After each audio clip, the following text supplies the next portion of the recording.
අපි දැන් ප්‍රශ්නාංක 26 බලමු.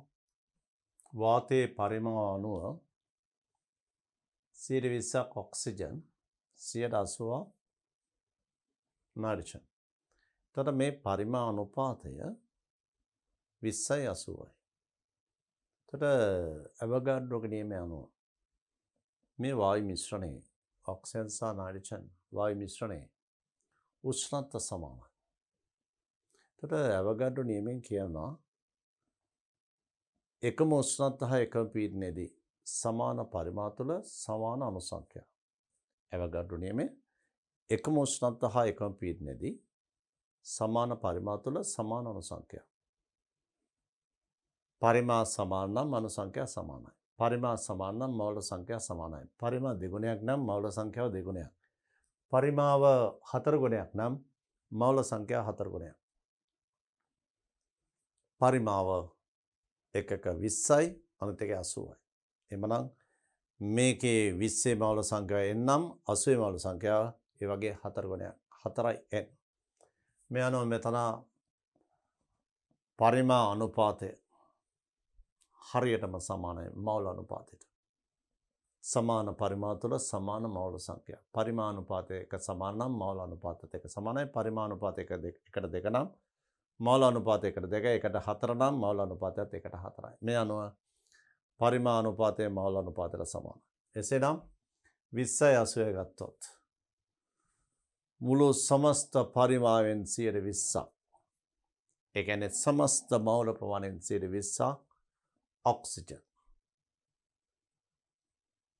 මෝල් භාගය කියලා කියන්නේ 20 බෙදීම 100.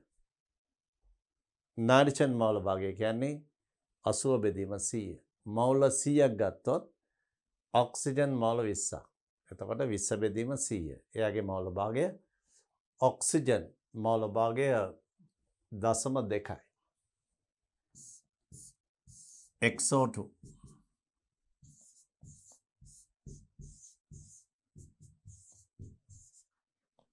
X nitrogen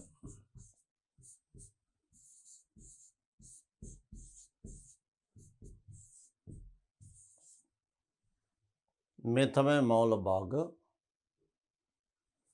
මේ දෙන්නගේ.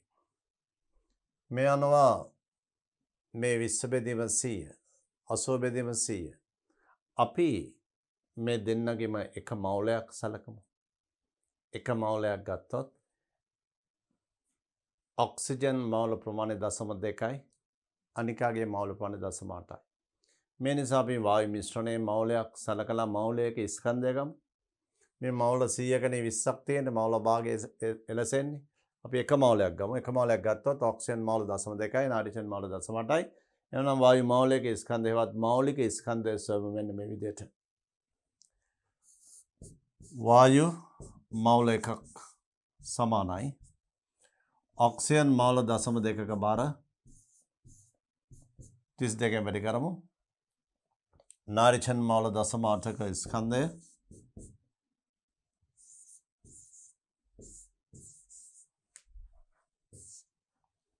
විසියටෙන් වැඩි කරලා ගමු.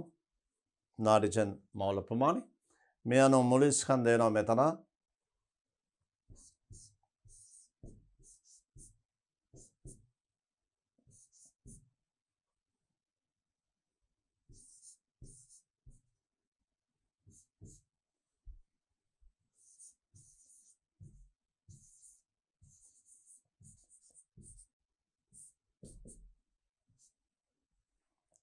28.8යි මෝලර ග්‍රෑම් මෝලික ස්කන්ධය.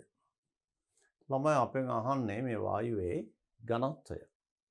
ඝනත්වය කියලා කියන්නේ PM සමාන DRT සමීකරණය අනුව පොඩ්ඩක් බලමු.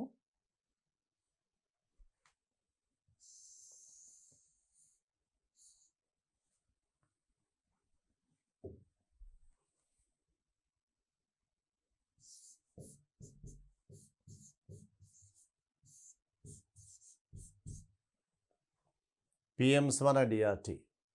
මේ වායු මිශ්‍රණයේ මෞලික ස්කන්ධය අපි දන්නවා. මේ වායු මිශ්‍රණයේ පීඩනය දීලා තියෙනවා. මේ වායු මිශ්‍රණයේ උෂ්ණත්වය දීලා තියෙනවා. එhmenan දැන් තියෙන්නේ දත්ත ආදේශ කරලා උත්තරට යන එක විතරයි. අපි දැන් දත්ත ආදේශ කරමු.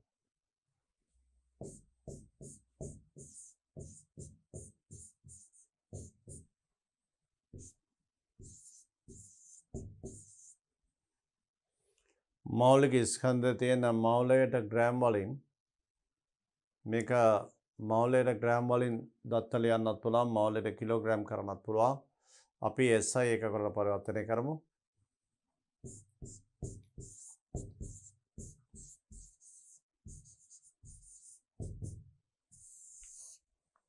දැන් බලමු උෂ්ණත්ව ආදේශ කිරීම.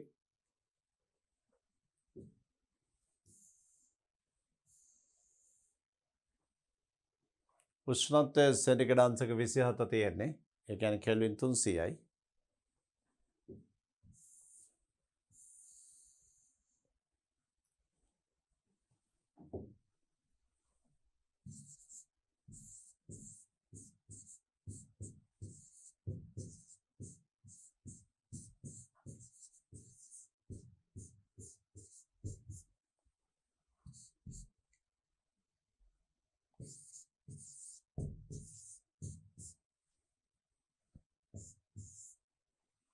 දහය පහෙන් 10 3ක් අඩු කරමු. 10 2යි. 8.314 3 වැඩි කරාම එනවා 24.942. ඒක අපි 25 කියලා ගමු.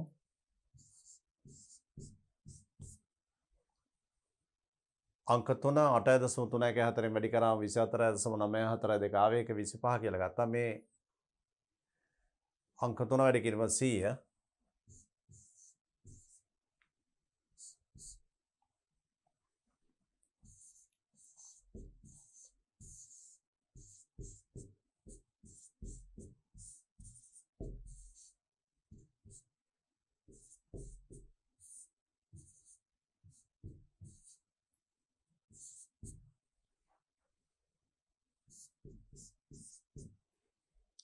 අවසාන උත්තර 1.5යි. ඝනත්වය SI ඒකක ඝන මීටරයට කිලෝග්‍රෑම්.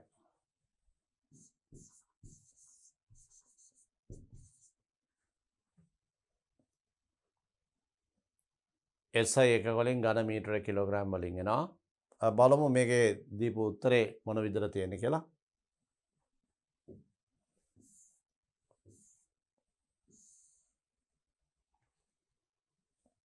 සියලුම ඝනත්ව ඒකක ඝන මීටරයට කිලෝග්‍රෑම් නෙමෙයි පිළිතුර වල තියෙන්නේ ඝන ඩෙසිමීටරයට ග්‍රෑම් වලින්. මේ නිසා අපි ඝන මීටරයට කිලෝග්‍රෑම් කියන එක ඝන ඩෙසිමීටරයට ග්‍රෑම් වලට පරිවර්තනය කරමු.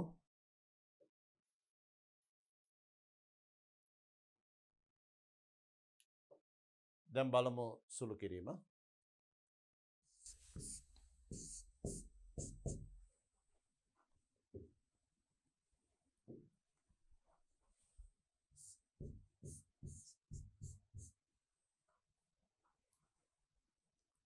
මෙතන තියෙන 1.15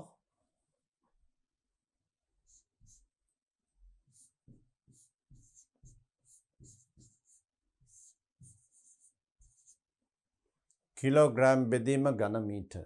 කිලෝග්‍රෑම් ග්‍රෑම් කරන 10 වැඩි කරනවා.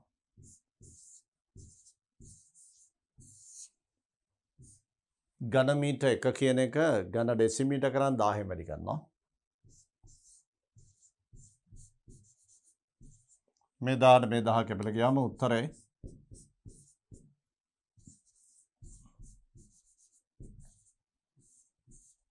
අපි දැන් බලමු මේක උත්තරේ පිළිතුර ඝන ඩෙසිමීටර ග්‍රෑම් 1.15. මේ අනුව පිළිතුර අංක 1. දැන් බලමු ප්‍රශ්න අංක 27ට යමු. X මූලද්‍රව්‍යයෙන් සාදනවා XO4 ඍණ 2 ඔක්සි අනායනයක්. ඒ ඔක්සි අනායනයේ යාගේ උපරිම ඔක්සිකරණාංකය පෙන්වනවායි කියලා සඳහන් කරලා තියෙනවා. අපි ඒක නිසා මෙයාගේ උපරිම ඔක්සිකරණාංකය සොයලා බලමු. ඒ අනුව අපිට පුළුවන් වෙයි මෙයාගේ තොරතුරු හොයාගන්න. ඔක්සිකරණාංකය තමයි වැදගත්.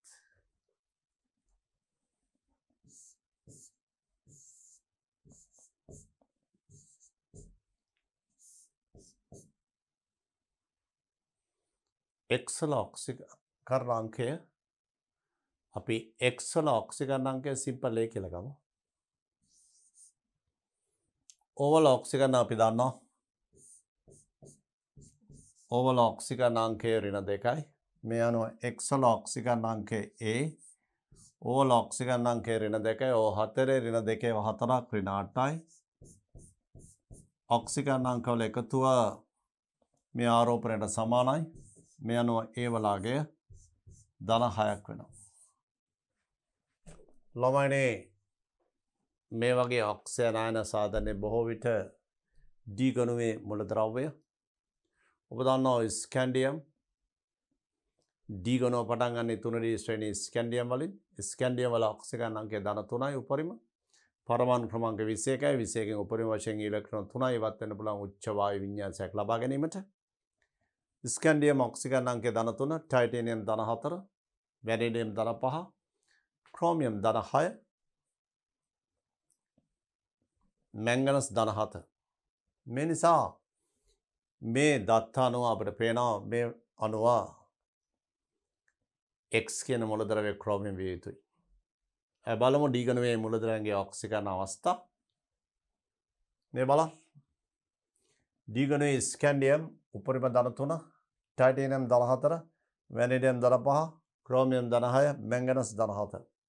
උපරිම ඔක්සිකරණාංක. මේ වෘතයන් තුළ තියෙන්නේ සුලභ ඔක්සිකරණ අවස්ථා. කොපර් 1 2, සිංක් ධන 2, නිකල් ධන 2, කොබෝල්ට් 2 3, අයන් 2 3.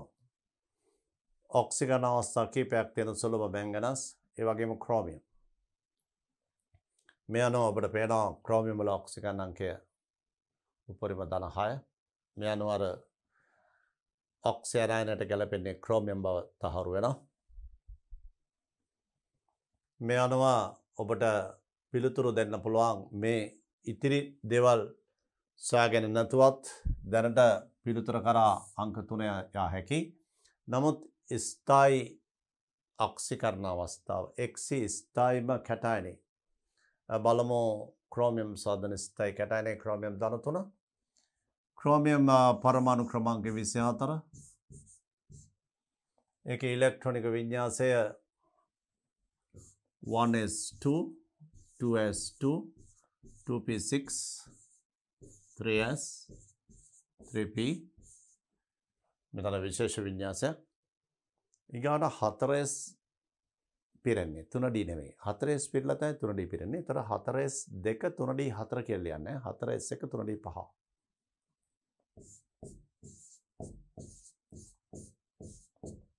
මේ ක්‍රෝමියම් ධන 3 අයනය ගත්තොත් සාමාන්‍ය ජලීය අවස්ථාවේ ධන 3 තියෙන ධන 2 අයනය වාතයේදී ධන 3 බවට ඔක්සිකරණය වෙනවා.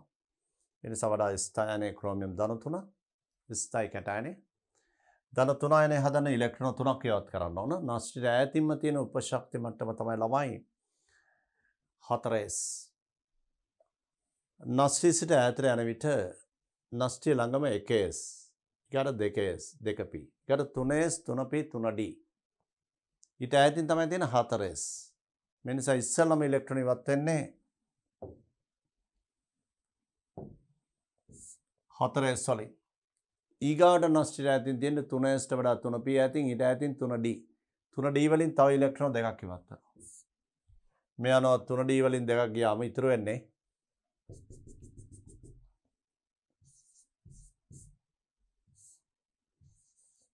3d 3.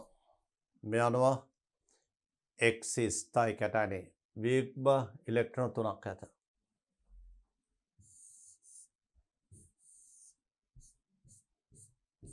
D උපශක්ති මට්ටමේ කාක්ෂික 5ක් තියෙනවා. ඒ කාක්ෂික 5 ඉලෙක්ට්‍රෝන පිරීම සිදුවන්නේ හුන්ගේ නියමය අනුව එක කාක්ෂික එක ඉලෙක්ට්‍රෝන බැගින් බැමුම් සමාන්තර වනසේ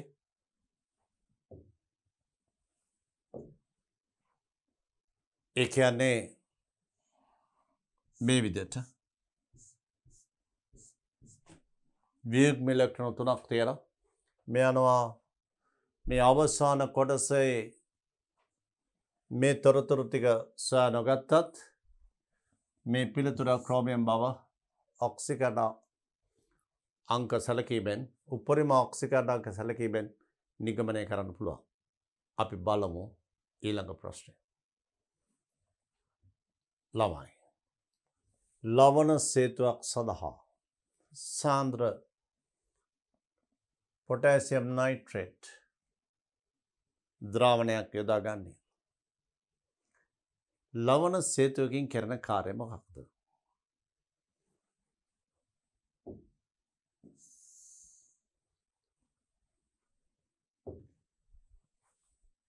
මේ බලන්න අපි විද්‍යුත් රසායනික කෝෂයක් ගමු.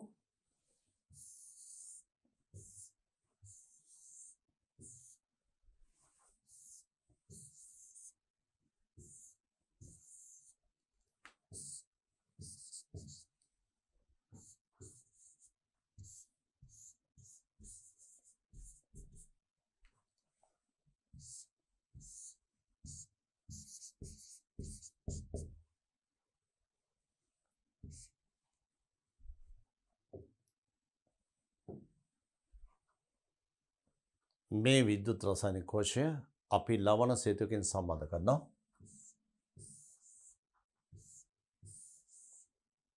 මේ ලවණ සේතුවේ තියෙන පොටෑසියම් නයිට්‍රේට්.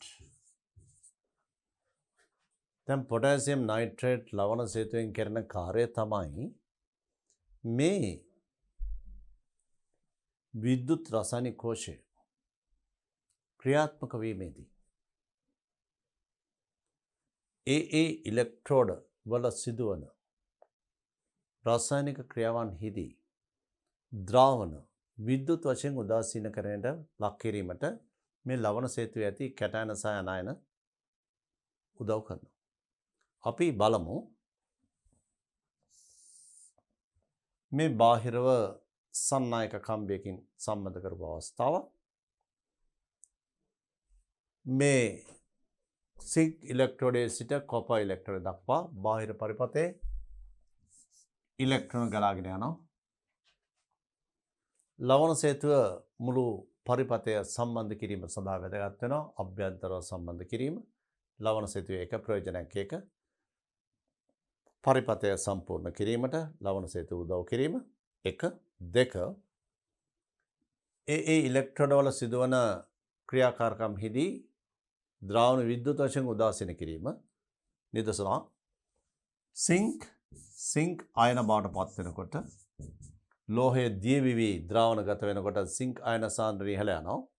ඒ සිංක් අයන වල ආරෝපණ ධනාරෝපණ විද්‍යුත් වශයෙන් උදාසීන කිරීමට මේ ලවණ සේතුවෙන් මේ ද්‍රාවණයට එකතු වෙනවා නයිට්‍රේට් අයන.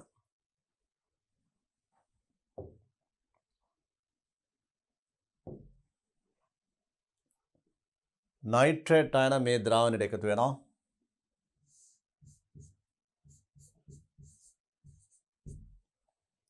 ඒ වගේම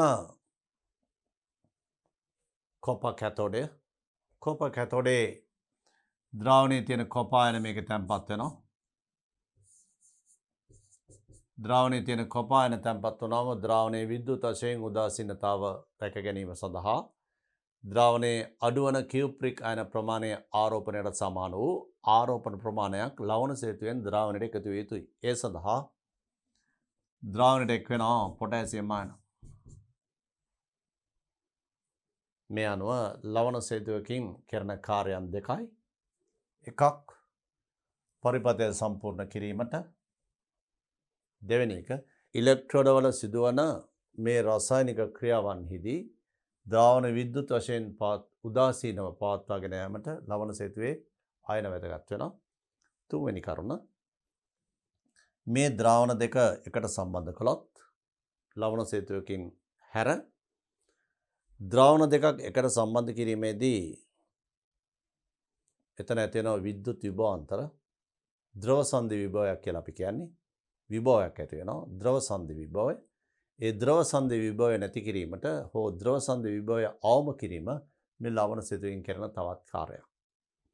මේ නිසා ලවණ සේතුවකින් කරන කාර්යයන් ඔය සඳහන් කළේ. අපේ මේ ප්‍රශ්නේ තියෙන්නේ පොටෑසියම් නයිට්‍රේට් ඇයි ලවණ සේතුවක් වශයෙන් පාවිච්චි කළේ? ඔව් පොටෑසියම් නයිට්‍රේට් විතරක් නෙමෙයි පොටෑසියම් ක්ලෝරයිඩ් පවා ලවණ සේතුවක් ලෙස භාවිතා කළ හැකියි. නමුත් ලවණ සේතුවක් වශයෙන් භාවිතා කිරීමේදී හොඳ ප්‍රබල විද්‍යුත් විච්ඡේදයක් වෙන්න ඕන. හොඳ සන්නායකතාවක් තියෙන්න ඕන. ජලය හොඳින් දිය වෙන්න ඕන. ඉහළ සන්නයකතාවක් පැවතීම සඳහා මේ අයනවල වේගය පිළිබඳව දැනුමක් තිබිය යුතුයි. ඉහළ වේග පිළිබඳ රටාවක් තිබුණොත් ඒ ලවණය වඩාත් හොඳයි. අපි බලමු ඒ සම්බන්ධ තොරතුරු ගන්න. මේ බලන්න. අයනවල වේග මිනිත්තුවට මිලිමීටර්. අයනවල වේග ගත්තම පොටෑසියම් නයිට්‍රේට් පොටෑසියම් අයන වල වේගයයි නයිට්‍රේට් අයන වල වේගයයි ආසන්න වශයෙන් සමානයි. පොටෑසියම් අයන වල වේගයයි ක්ලෝරයිඩ් අයන වල වේගයයි එකමයි. මේ නිසා පොටෑසියම් ක්ලෝරයිඩ් යොදාගත හැකි අයන වල වේග. ඒ වගේම පොටෑසියම් නයිට්‍රේට් යොදා ගන්නත් පුළුවන් අයන වල වේග බොහෝ දුරට සමාන නිසා. ඒ නිසා මේ ලවණ සේතු වශයෙන් යොදා ගැනීමේදී පොටෑසියම් නයිට්‍රේට් මේ අයන දෙකෙහිම සචලතා සමාන වීම මෙහිදී වැදගත් වෙනවා. අපි දැනගන්න ඕන ලවණ සේතුවක් භාවිතා කිරීමේදී සමහරලාට ඒ විද්‍යුත් විච්ඡේදයේ ඒ ඉලෙක්ට්‍රෝඩේ තියෙන අයන සමග කිසියම් රසායනික ක්‍රියාවක් තිබෙනවා නම් ඒ ලවණ සේතුවක් වශයෙන් යොදා ගන්න බෑ. ඒ නිසා කිසිදු රසායනික ක්‍රියාවකට භාජනය නොවන ලවණයක් තමයි මෙහිදී වැදගත් වන්නේ. ඒ නිසා අපි බොහෝ විට සල්ෆේට් වගේ දේවල් ලවණ සේතු සඳහා භාවිත කරන්නේ නැහැ. ඉතින් මෙතන පාවිච්චි කරන පොටෑසියම් නයිට්‍රේට් බොහෝ විට රසායනික ක්‍රියාකාරකම් වලට සහභාගී වෙන්නේ නැහැ ද්‍රාවණවල. ඒ නිසා වඩා සුදුසුයි පොටෑසියම් නයිට්‍රේට්. මේ නිසා මේකේ පොටෑසියම් නයිට්‍රේට් ලවණ සේතු වශයෙන් යොදා ගැනීමට හේතුව තමයි ඔය අපි පැහැදිලි කළේ මේ අයන දෙවර්ගයේ සචලතාව බොහෝ දුරට සමාන නිසා. ඒ නිසා පිළිතුර දැස ගත යුතුයි අංක 3. අපි බලමු ප්‍රශ්න අංක 29. ජලයේ ද්‍රව්‍ය ලවණයක් HCl සල්ෆියුරික් NaOH සමග වෙන වශයෙන් ප්‍රතික්‍රියා කර ඒ කියන්නේ මේ තුන්දෙනාම එක්ක මේකේ එක්කෙනෙක් වෙන්වෙන්ව අවක්ෂේප හදනවා. ඒ වගේම රත් කළ විට මේ ලවණය රත් කළ විට මේ ලවණයෙන් රත් කළ විට වායුවක් මුක්ත වෙනවලු. බලන්න ළමයි. මේ මැග්නීසියම් කැල්සියම් බේරියම් දෙවෙනි කාණ්ඩයේ නයිට්‍රේට මැග්නීසියම් කැල්සියම් ස්ට්‍රොන්ෂියම් බේරියම් දෙවෙනි කාණ්ඩයේ සියලුම නයිට්‍රේට වියෝජනයේදී ලෝහ ඔක්සයිඩය නයිට්‍රජන් ඩයොක්සයිඩ් ඔක්සිජන් මෙන්න වියෝජන ප්‍රතික්‍රියාව.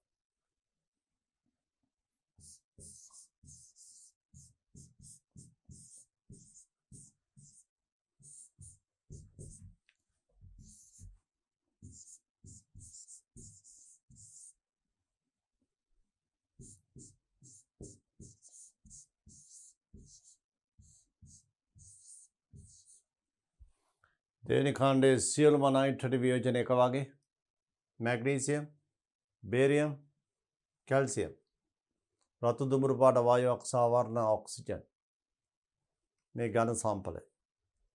ඊගාවට මෙතන තියෙන ලෙඩ් නයිට්‍රේට් සහ ඇලුමිනියම් නයිට්‍රේට්. ඒ ලෝහ නයිට්‍රේට දෙකම එකම විදිහට වියෝජනය වෙන්නේ මේ වගේමයි. ලෙඩ් නයිට්‍රේට් රත් කරම lead oxide nitrogen dioxide oxygen. Aluminium nitrate රත් කරම aluminium oxide nitrogen dioxide oxygen. මේ පස් දෙනාම වියෝජනයේදී රතු දුඹුරු වායු පිටනවා නයිට්‍රජන් ඩයොක්සයිඩ්.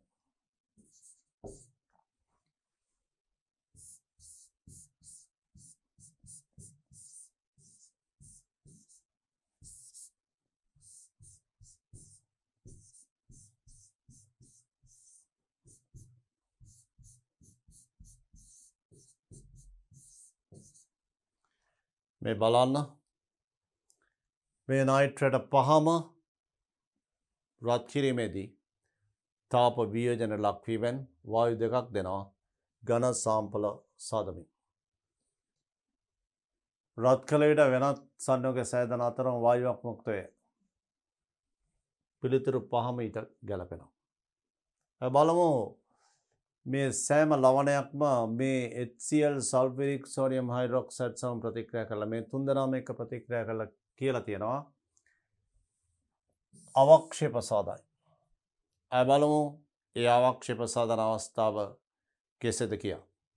දැන් බලන්න අපි මේ අවක්ෂේප සාධන අවස්ථා සම්බන්ධ වගුවක් නිර්මාණය කරනවා.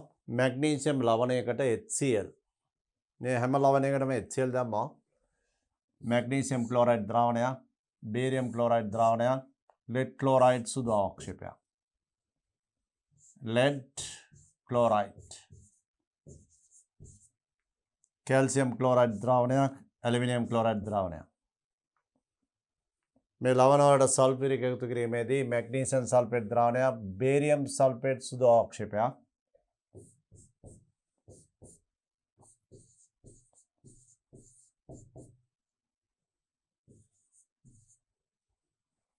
lead සල්ෆේට් සුදු අවක්ෂේපයක්,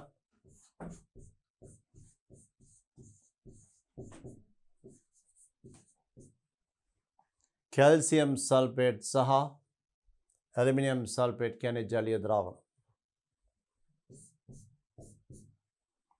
දැන් බලමු සෝඩියම් හයිඩ්‍රොක්සයිඩ්. මැග්නීසියම් වලින් මැග්නීසියම් හයිඩ්‍රොක්සයිඩ් සුදු පාට අවක්ෂේපයක්.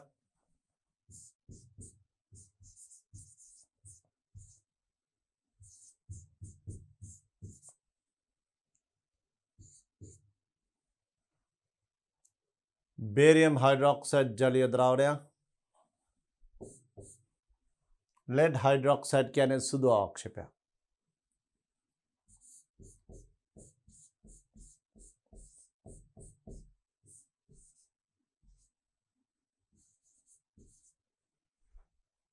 कैल्शियम हाइड्रोक्साइड जलीय द्रावण तनुक अवस्था जलीय द्रावण, एल्युमिनियम हाइड्रोक्साइड सुदु पाट आवक्षेप, aluminium hydroxide जेलटिनेमिया सुदु आवक्षेप,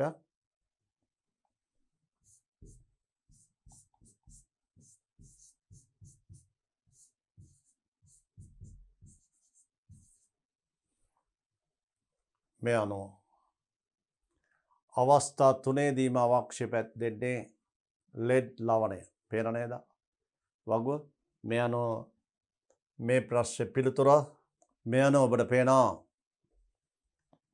HCl සල්ෆිරික් sodium hydroxide මේ අවස්ථා තුනම සමග මේ ද්‍රාවණ තුනම සමග අවක්ෂේප ඇති කරන්නේ ලෙඩ් නයිට්‍රේට්. මේ අනුව ප්‍රශ්න අංක 29 පිළිතුර अंक 3 විය යුතුයි. බලන්න अंक 30 තියෙන්නේ එනම් සුදු පැහැති අකාබනික ලවණයක් ජලයේ දිය කළා. මෙම ද්‍රාවණයේ වැඩිපුර සෝඩියම් හයිඩ්‍රොක්සයිඩ් මගින් බාෂ්පික කළ විට, ඒ කියන්නේ සෝඩියම් හයිඩ්‍රොක්සයිඩ් එකතු කළාම අවර්ණ පැහැදිලි ද්‍රාවණයක් වැඩිපුර එකතු කළාම අපි බලමු වැඩිපුර එකතු කළාම අවර්ණ පැහැදිලි ජලීය ද්‍රාවණයක් වෙන නම් මේකේ ගැලපෙන්නේ මොනවද කියලා. සිංක් උභයගුණී, ඇලුමිනියම් උභයගුණී. ඒ උභයගුණී ලෝහ ද්‍රාවණයකට ලවණ ද්‍රාවණයකට සෝඩියම් හයිඩ්‍රොක්සයිඩ් එකතු කළාම එනවා සුදු පාට අවක්ෂේපයක්. වැඩිපුර එකතු කළාම ඒ අවක්ෂේපය දිය වෙනවා. මොනවද උභයගුණී ලවණ? මොනවද උභයගුණී ලෝහ කැටයන? බලමු. Beryllium, aluminium, zinc, tin, lead. මේ සියලුම උභයගුණී ලෝහ කැටයන වලට සෝඩියම් හයිඩ්‍රොක්සයිඩ් එකතු කළාම අවක්ෂේප හැදෙනවා. Beryllium hydroxide, aluminium hydroxide, zinc hydroxide, tin वाला हाइड्रोक्साइड सा लेड वाला हाइड्रोक्साइड.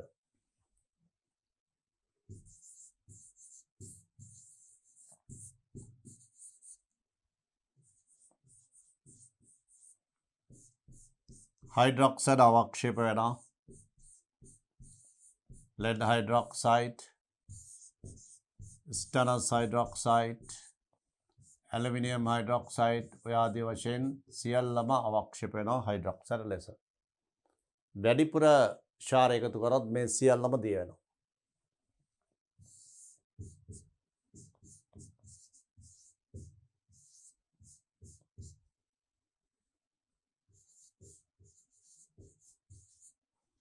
වැඩිපුර දිය කළාම සෝඩියම් ඇලුමිනේට් අවර්ණ ද්‍රාවණ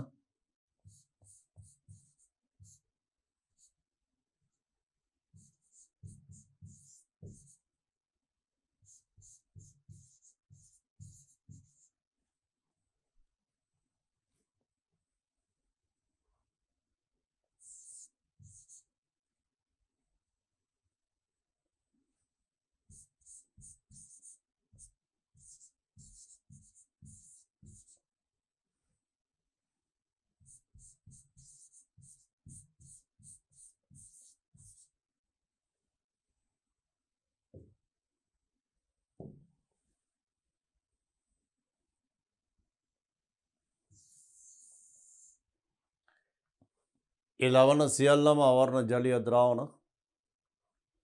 ඒවට යලි HCl එකතු කළොත් මේ විදිහට නැවත අවක්ෂේප වෙනවා. වැඩිපුර HCl එකතු කළොත් lead chloride හැර අනිත් සියල්ලම ජලීය ද්‍රාවණ බවට පත් වෙනවා. lead වලින් විතරක් සුදු අවක්ෂේපයක් එනවා. එතකොට උභයගුණී ලෝහ කැටයන සෝඩියම් හයිඩ්‍රොක්සයිඩ් එක අවක්ෂේප පළමු අවස්ථාව. වැඩිපුර සෝඩියම් හයිඩ්‍රොක්සයිඩ් දැම්මොත් ජලීය ලවණ අවර්ණ නැවත HCl එකතු කිරීමේදී අවක්ෂේපයේ ටිකක් එකතු කළොත් වැඩිපුර HCl එකතු කළොත් lead හැර අනිත් සේරම ජලීය ද්‍රාවණ එනවා ලෝහ ක්ලෝරයිඩ්. එතකොට බලමු මේ ප්‍රශ්නේ මොනවද කියලා තියෙන්නේ කියලා. ඔබට පේනවා අකාබනික ලවණය ජලයේ ද්‍රාවණය කළා මේ පහම. වැඩිපුර NaOH සමග භාෂ්මික කළාම අවර්ණ ද්‍රාවණ පැහැදිලි ද්‍රාවණය. ඒ කියන්නේ මේ බලන්න මැග්නීසියම් මේක අයින් කරන්න. මැග්නීසියම් හයිඩ්‍රොක්සයිඩ් සුදු අවක්ෂේපයක් වෙනවා. ඔබ දන්නවා මැග්නීසියම් අයන ශාරත් එක්ක. ඒක වැඩිපුර NaOH තැඹර දී වෙන්නේ නැහැ. ඒ නිසා මැග්නීසියම් අයින් කරන්න. මේ සියල්ලම ගත හැකි උත්තර හැටියට. වැඩිපුර සෝඩියම් හයිඩ්‍රොක්සයිඩ් දැම්මම මේකෙන් එනවා සෝඩියම් සින්කේට්, මේකෙන් එනවා සෝඩියම් සින්කේට්, මේකෙන් එනවා සෝඩියම් ඇලුමිනේට්. ඊට පස්සේ මේ උත්තරම පහ විය හැකියි.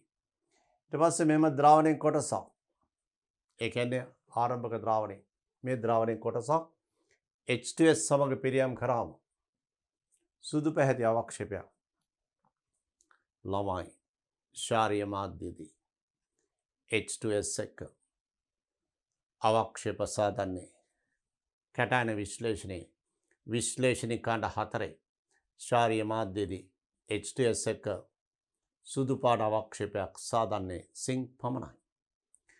විශ්ලේෂණී කාණ්ඩ 4 ශාරීය මාධ්‍යදී H2S සමග අවක්ෂේප සාධන මැංගනස්, කොබෝල්ට්, නිකල් සහ සිංක්. මැංගනස් සල්ෆයිඩ් රෝස පාටයි, කොබෝල්ට් සහ නිකල් සල්ෆයිඩ් කළු පාටයි, සිංක් සල්ෆයිඩ් විතරයි සුදු පාට. මේ අනුව සිංක් ලවණයක් විය යුතුයි. මේ අනුව පිළිතුරු හැටියට 1, 4, 5 තෝරාගත හැකියි. නමුත් මේකේ අවසාන තීරණය මේ තියෙන්නේ සිංක් සල්ෆයිඩ් අවක්ෂේප වුණාට පස්සේ ඉතිරි කොටස, ඒ කියන්නේ මේ ලවණයට දැන් උදාහරණයක් හැටියට අපි තුන් සිංක් සල්ෆේට් ගත්තයි කියලා. මේ සිංක් සල්ෆේට් ශාරීය මාධ්‍යයේදී H2S දාලා සිංක් සල්ෆයිඩ් අවක්ෂේප කරනවා සුදු. ඊට පස්සේ පෙරණය තියනවානේ. පෙරණයේ තියෙන සල්ෆේට්. පෙරණයට දානවා බේරියම් නයිට්‍රේට්. පෙරණයට බේරියම් ලවණයක් දැම්මම සල්ෆේට් තියෙන නිසා අනිවාර්යයෙන්ම සුදු අවක්ෂේපයක් එනවා.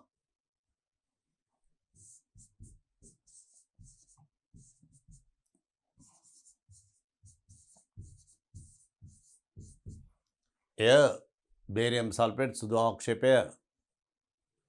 ඒ නිසා බේරියම් නයිට්‍රේට් දැම්මම පස්සේ සුදු අවක්ෂේපයක් එනවා. මේ ලවණේ සල්ෆේට් තියෙනවා. මේ උත්තර 4ම ගන්න පුළුවන්. නමුත් උත්තර 4ෙන් සල්ෆේට් තියෙන්නේ මේක විතරයි. ඒ නිසා පිළිතුර අංක 4. ප්‍රශ්න අංක 31 සිට 40 දක්වා වූ ප්‍රශ්න වලට ප්‍රතිචාර 4ක් තියෙනවා. ඒ ප්‍රතිචාර 4 ABCD කියලා දෙන්නේ. ABCD වලින් AB හරිනම් 1 කතරේ ගහන්න ඕනේ. BC නිවැරදි නම් අංක 2. CD නිවැරදි නම් අංක 3. DA නිවැරදි නම් අංක 4. ඒ හැර වෙනත් ප්‍රතිචාර එකක් හෝ කීපයක් හරිනම් අංක 5 සලකුණු කළ යුතුයි. අපි බලමු ප්‍රශ්න අංක 31. මේ බලන්න පහත ප්‍රකාශ අතරින් නිවැරදි ප්‍රකාශය අහන්නේ ඔක්සිජන් ජලයේ දීවීම දීද්‍රව ප්‍රේරිත දීද්‍රව අන්තර්ක්‍රියාවකි. ඔක්සිජන් ජලයේ දීවීම. ඔක්සිජන් කියන්නේ නිර්ද්‍රවී අණුවක් O2.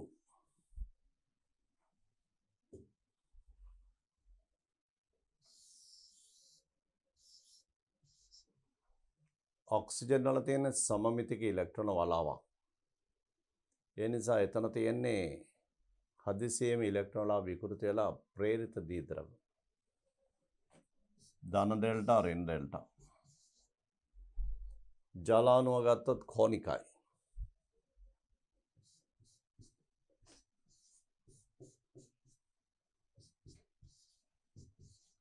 ජලාණුවේ හයිඩ්‍රජන් සහ ඔක්සිජන් අතර විදුරණතා වෙනසක් තියෙනවා. ඒ නිසා මේ විදුරණතා වෙනස නිසා ජලාණුව ද්‍රවීයයි. ද්‍රවීය අණුවේ මේ ධන ද්‍රවය හා මේ ඍණ ද්‍රවය අතර ආකර්ෂණ බල ඇතිවීමෙන් ජලය තුල ඔක්සිජන් දිය වෙනවා. මෙතෙන්දී ඇතිවන බන්ධන ස්වરૂපය හයිඩ්‍රජන් බන්ධන නෙවෙයි. මෙතෙන්දී ඇතිවන බන්ධන ස්වરૂපය ස්ථිර දී ද්‍රව හා ප්‍රේරිත දී ද්‍රව. දී ද්‍රව හා ප්‍රේරිත දී ද්‍රව හරියටම හරි. පළවෙනි පිළිතුර සිම්පල් A නිවැරදි. බලමු සිම්පල් B ඇසිටෝන්.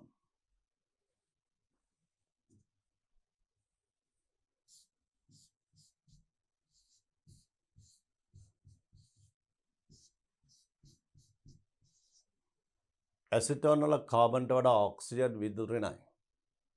ඒ නිසා CO බන්ධනේ ස්ථිර දී ද්‍රවය ඇති වෙනවා. කාබන් මත ධන ඩෙල්ටා, ඔක්සිජන් මත ඍණ ඩෙල්ටා. ධන ඩෙල්ටා ඍණ ඩෙල්ටා. දී ද්‍රව ස්ථිර දී ද්‍රව. ජලයේ තියෙනවා මේ විදිහේ ස්ථිර දී ද්‍රව.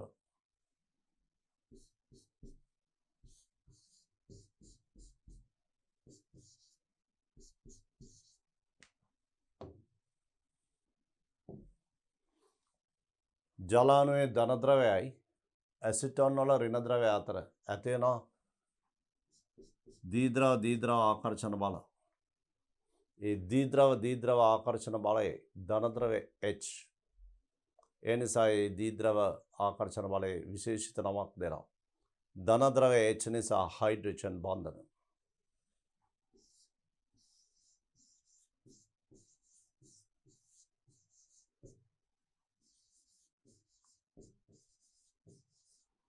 මේ නිසා ඇසිටෝන් ජලයේ දීවීමේදී ඇසිටෝන් හා ජලාණු අතර ඇතිවෙන හයිඩ්‍රජන් බන්ධන. මේ ආකාරයට ජලයේ දියවන ඇල්ඩිහයිඩ් සහ කීටෝන වල කාබොනිල් කාණ්ඩේ මේ ද්‍රව්‍යතාව නිසා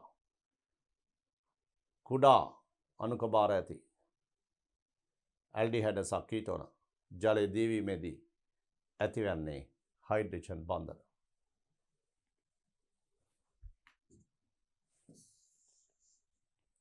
මේ අනුව ඇසිටෝන් ජලයේ දීවීමේදී හයිඩ්‍රජන් බන්ධන සෑදේ. සිම්පල් B ප්‍රකාශය නිවැරදි.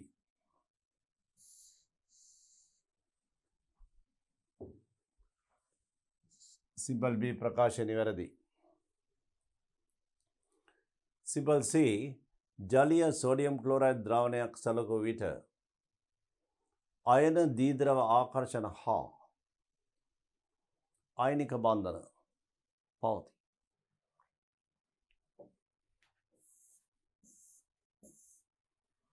බලමු සෝඩියම් ක්ලෝරයිඩ් ජලය දෙය කළාම සෝඩියම් අයන හා ක්ලෝරයිඩ් අයන බවට අයනීකරණය වෙනවා.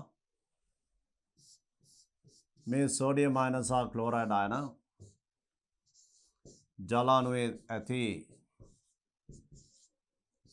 ස්ථිර දී ද්‍රව සමග මෙතින් අයන දී ද්‍රව ආකර්ෂණ බල ඇති කරමින් සෝඩියම් ක්ලෝරයිඩ් ජලය තුළ හොඳින් දිය වෙනවා. අයන ස්ථිර දී ද්‍රව ආකර්ෂණ. නමුත් සෝඩියම් ක්ලෝරයිඩ් ජලීය ද්‍රවණයේදී මේ ආකාරයේ බන්ධන ස්වරූපයක් තිබුණත් අයනික බන්ධන හැදෙන්නේ නැහැ. අයනික බන්ධන හැදෙන්නේ අයන අතර ගෝලාකාර කැටයන සහ අයන අතර ස්ථිර විද්‍යුත් ආකර්ෂණ බල ඇති වෙලා නිශ්චිත දැලිසක් තියෙනවා. මේ ජලීය ද්‍රවණයක් අයනික බන්ධන ගැන මෙතෙන්දී කතා කළ යුතුම නොවේ. සම්පූර්ණ වැරදි. දැලිසක් තියෙනවා අයනික බන්ධන නම්. ඒ නිසා සිම්පල් C ප්‍රකාශයේ තියෙන අයනික බන්ධන ගැන බලමු. ඒ වාක්‍ය නැවතත්. ජලීය සෝඩියම් ක්ලෝරයිඩ් ද්‍රාවණයක් සලකුව විට අයන දී ද්‍රව ආකර්ෂණ අයන දීද්‍රව ආකර්ෂණ තියෙනවා. නමුත්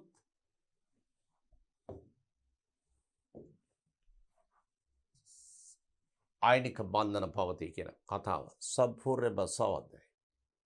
අයනික බන්ධනයක් තියෙනවා නම් දැලි ශක්තිය තියෙනවා. මේ නිසා සාවද්‍ය ප්‍රකාශය. ඔබ මීට පෙර ඉගෙන ගත්තා මේ ප්‍රකාශන දෙකම හරි. දැන් බලමු සිම්පල් D. ලන්ඩන් බල ඇතිවන්නේ නිර්ද්‍රවීය සංයෝග අතර පමණි. ඔක්සිජන්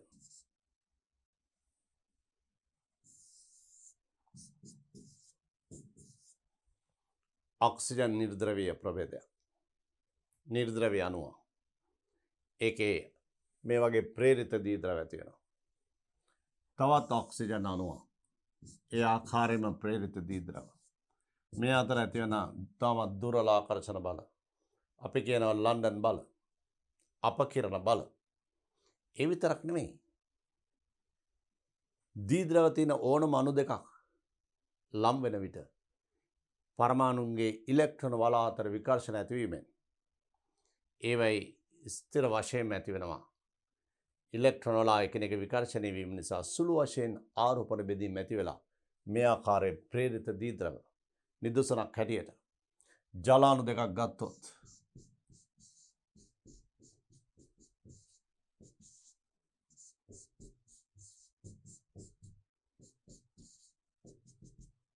ජලාණු අතර ඇති වෙන හයිඩ්‍රජන් බන්ධන. ජලාණු දෙක ලම් වෙන විට පරමාණු වල ඉලෙක්ට්‍රෝන වල විකර්ෂණ වීම නිසා සුළු වශයෙන් ආරෝපණ බෙදීම් ඇති වෙනවා. සුළු වශයෙන් ආරෝපණ බෙදීම් ඇතිවීම නිසා අණු ලම් වීමේදී ඒ අණු අතර ඇති වෙනවා ප්‍රේරිත දීද්‍රව ආකර්ෂණ බල. ඒවට කියනවා ලන්ඩන් බල. මේ නිසා ඕනෑම ස්ථිර දීද්‍රව ඇති අණු දෙකක් ලම් වීමේදී ස්ථිර වශයෙන්ම ඒවයි ජනනය වෙනවා ඇති වෙනවා අපකිරණ බල හේවත් ලන්ඩන් බල. දැන් බලන්න මේකේ D ප්‍රකාශය. ලන්ඩන් බල ඇතිවන්නේ නිර්ද්‍රවීය සංයෝග අතර පමණි. ඒ කතාව සම්පූර්ණයෙන්ම සාවද්‍යයි.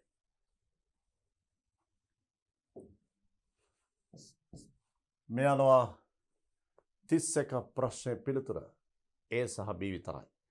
A සහ B නම් කතරේ ගහන්නේ අංක 1. අපි දැන් බලමු ඊළඟ ප්‍රශ්නය. බලන්න මේ කාබනික සංයෝගයේ ව්‍යුහය. මේ කාබන්ට OH කාණ්ඩයක් තියෙනවා. ඒ OH කාණ්ඩය සම්බන්ධ කාබන්ට ඇල්කිල් කාණ්ඩ 3ක්. ඒ තෘතික මධ්‍යසාරයක්.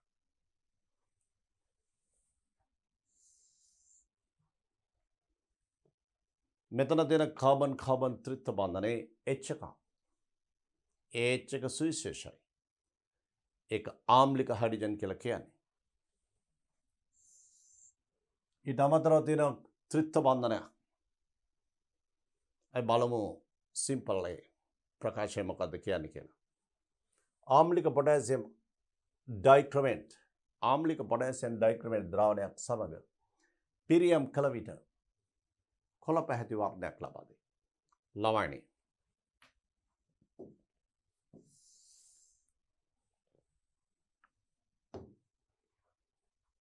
ද්විත්ව බන්ධන ත්‍රිත්ව බන්ධන.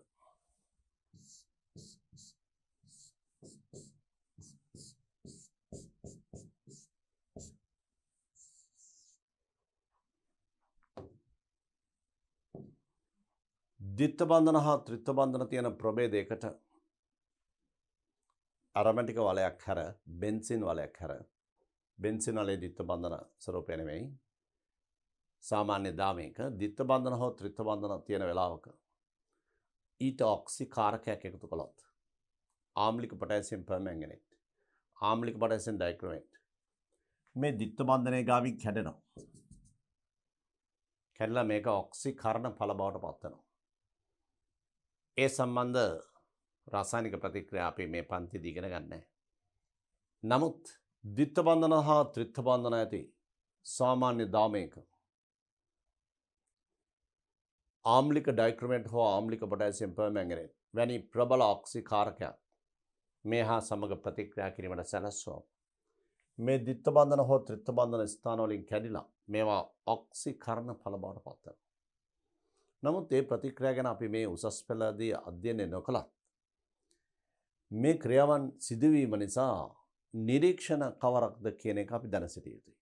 ඒ කියන්නේ ආම්ලික පොටෑසියම් පර්මැංගනේට් ද්විත්ව බන්ධනයකට හෝ ත්‍රිත්ව බන්ධනයකට දැම්මොත් දම් පහේ විවරණය වෙනවා.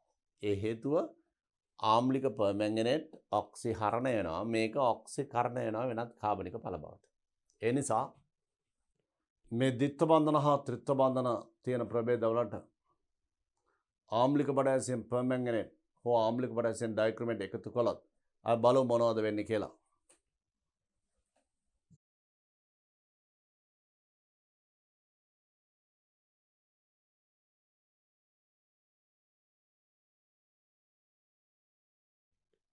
ආම්ලික පොටෑසියම් පර්මැංගනේට් වල වර්ණය දම්.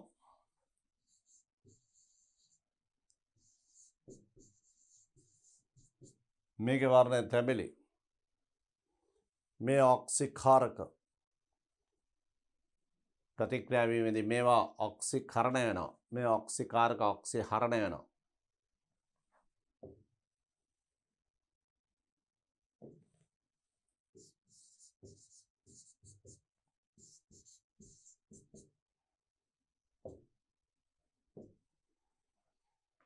ක්‍රෝමියම් ධන 3 වර්ණය කොළ පාට.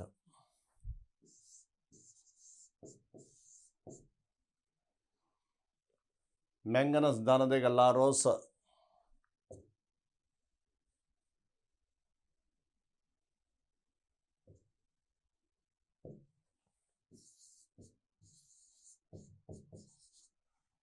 සමහර විටක ද්‍රාවණයේ ඉතා තනුකනම් ලා රෝස පාට පෙන්නේ දම් පහ අවර්ණ වීමක් විතරයි නිරීක්ෂණය වෙන්නේ. කෙසේ හෝ ත්‍රිත්ව බන්ධන හෝ ද්විත්ව බන්ධන තියෙන ප්‍රභේද බෙන්සින් වලයන් හැර මේ ඔක්සිකාරක සමග ඔක්සිකරණය වෙනවා. වර්ණ විපර්යාස ඇති වෙනවා. අපි බලමු ඒ වාක්‍යයේ තිබුණු දේ.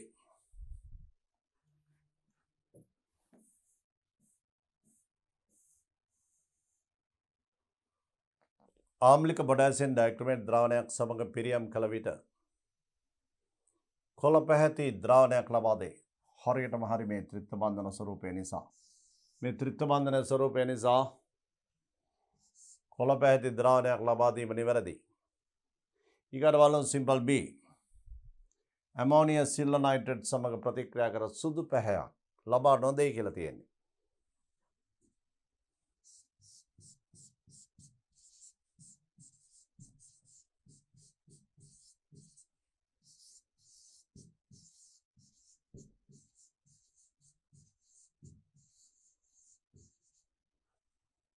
ඇමෝනියම් සිල්වර් නයිට්‍රේට් කියන්නේ ටොලන් ප්‍රතිකාරකය. මේ ටොලන් ප්‍රතිකාරකය ප්‍රතික්‍රියා කරන අවස්ථා තුනක් තියෙනවා. කාබනික සංයෝග වල. කාබනික සංයෝග සමග ප්‍රතික්‍රියා කරන අවස්ථා තුනක් තියෙනවා. එකක් තමයි ඇල්කයින. මොන ඇල්කයිනද? අග්‍රස්ත හයිඩ්‍රජන් තියෙන ඇල්කයින.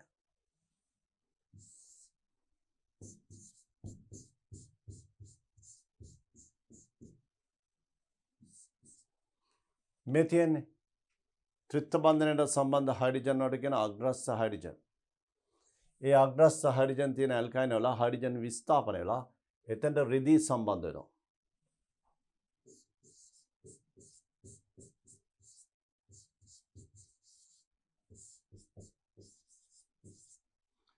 මේ නිසා අග්‍රස්ත හයිඩ්‍රජන් නැති ඇල්කයිනයකට ටොලන් ප්‍රතිකාරකය දැම්මොත් ඇමෝනියම් සිල්වර් නයිට්‍රේට් දැම්මොත් එන්නේ සුදු අවක්ෂේපයක්. ඒ වගේම ටොලන් ප්‍රතිකාරකයන් සමග උණුසුම් කළ විට ඕනම ඇල්ඩිහයිඩයක් දෙනවා රිදී කැටපතක්. මේ ටොලන් ප්‍රතිකාරකය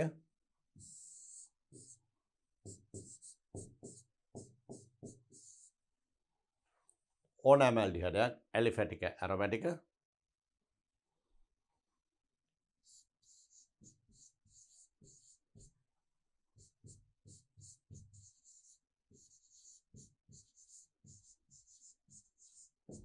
රිදී කැටපතක්. ඊට අමතරව ටොලන් ප්‍රතිකාරකය ප්‍රතික්‍රියා කරනවා කාබොක්සිලික් අම්ල අතුරින්. එකම එක කාබොක්සිලික් අම්ලයක් එක ඒ තමයි ෆෝමික් ඇසිඩ්.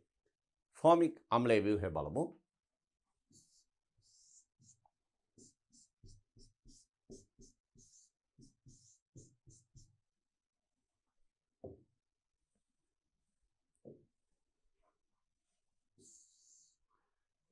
මේ බලන්න ෆෝමික් අම්ලයේ තියෙනවා CHO කාණ්ඩයක්, ඇල්ඩිහයිඩ් කාණ්ඩයක්.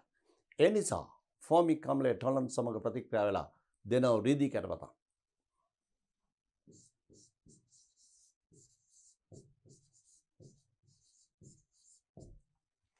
මේ අනුව ටොලම් ප්‍රතිකාරකය ප්‍රතික්‍රියා කරන අවස්ථා තුනයි. අග්‍රස්ථ හයිඩ්‍රජන් තියෙන ඇල්කයිඩ, ඇල්ඩිහයිඩ හා කාබොක්සිලික් අම්ල අතරින් ෆෝමික් අම්ලය. දැන් බලමු අපි මේකට පිළිතුරු. ආම්ලික පොටෑසියම් ඩයික්‍රොමේට් සමග පිරියම් කළාම කොළ පාටක් දෙනවා ත්‍රිත්ව බන්ධනය නිසා. ඇමෝනිය සිල්වර් නයිට්‍රේට් එක සුදු පැහැති අවක්ෂේපයන් ලබා නොදේ කියලා තියෙන වැරදි. අග්‍රස්ථ හයිඩ්‍රජන් නිසා සුදු පැහැති අවක්ෂේපයන් ලබා දෙනවා. බ්‍රෝමින් ජලය විවරණ කරයි ළමයිනි. ද්විත්ව බන්ධන හා ත්‍රිත්ව බන්ධන තියෙන ප්‍රභේද. බ්‍රෝමින් දියර එකතු කළාම ඒ ද්විත්ව බන්ධන හා ත්‍රිත්ව බන්ධන හරහා බ්‍රෝමින් අණු ආකලනය වෙනවා. ඒ නිසා බ්‍රෝමින් වල දුඹුරු පාට නැති වෙනවා.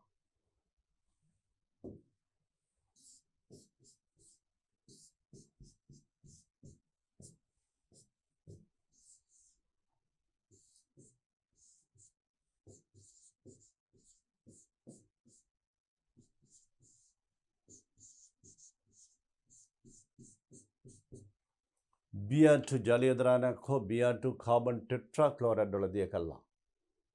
මේ ප්‍රභේද සම ප්‍රතික්‍රියා කිරීමට සලස්වුවොත් බ්‍රෝමින් ජලීය ද්‍රාවණයක් දුඹුරු පාටයි. බ්‍රෝමින් කාබන් ටෙට්‍රාක්ලෝරයිඩ් වල දිය කළාම තැඹිලි පාටයි.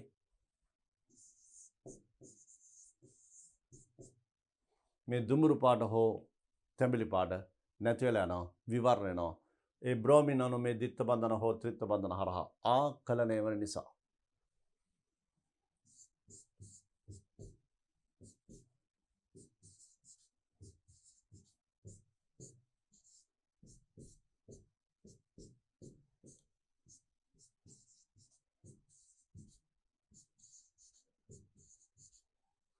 මේ අණුව අසන්තෘප්ත සංයෝග වලට බ්‍රෝමින් දියර එකතු කළාම ආකලනය වීම නිසා බ්‍රෝමින් දියරවල වර්ණය විවරණ වෙනවා.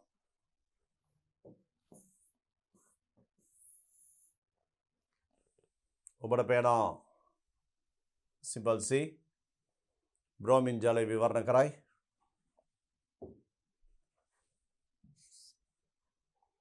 නිර්ජල සිංක් ක්ලෝරයිඩ් සහ HCl. ළමයිනි නිර්ජල සිංක් ක්ලෝරයිඩ් හා HCl කියන්නේ ලූකස් ප්‍රතිකාරකය. මේක තෘතික මධ්‍යසාරයකට දැම්මම ෂණිකව ආවිලතාවක් ඇති වෙනවා. ද්විතීක මධ්‍යසාරයකට දැම්මම විනාඩි 5කට පස්සේ ආවිලතාවක් ඇති වෙන්නේ. ප්‍රාථමික මධ්‍යසාරයකට දැම්මම පස්සේ ආවිලතාවක් ඇති වෙන බොහෝ වේලාවක් ගත වෙනවා.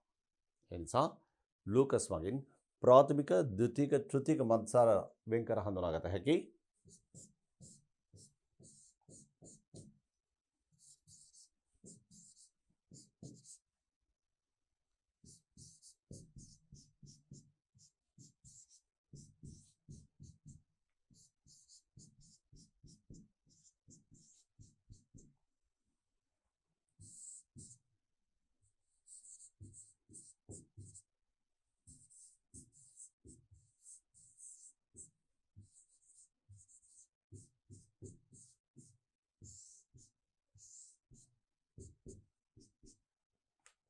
මේ තමයි ලූකස් ප්‍රතිකාරකය. මේ තෘතික මධ්‍යසාරය OH සම්බන්ධ කාබන වල තියෙන H නෑ R විතරයි ඇල්කිල් කාණ්ඩ.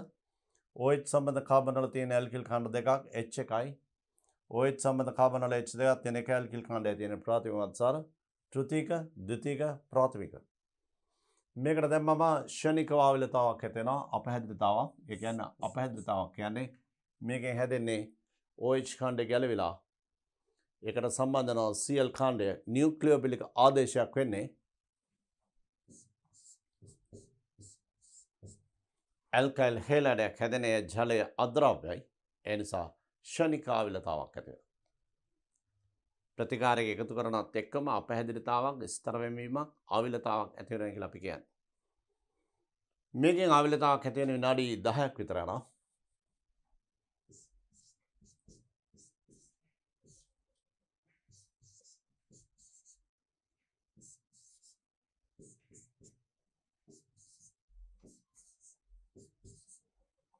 මේකෙන් ආවිලතාවක් ඇති වෙන බොහෝ වෙලාවකට ඉතා සෙමින් ප්‍රතික්‍රියා කරන්නේ. මේ අනුව ලූකස් ප්‍රතිකාරකය මගින් පුළුවන් අපිට ප්‍රාථමික ද්විතීක තෘතීක මධ්‍යසාර වෙන් කරගන්න. ඒ නිසා ඉහත සංයෝගය බැලුවොත් සිබඩි නිර්චල සිංක් ක්ලෝරයිඩ් සාන්ද්‍රය HCl සමග ෂණික ආවිලතාවක් ලබා දෙනවා.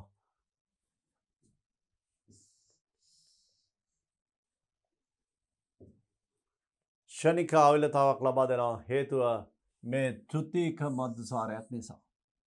මේ අනුව සිබඩි ප්‍රකාශය හරි. ඒ අනුව ACD නම් පිළිතුර වෙන්න ඕනේ අංක 5. පිළිතුර අංක 5 තෝරාගත යුතුයි.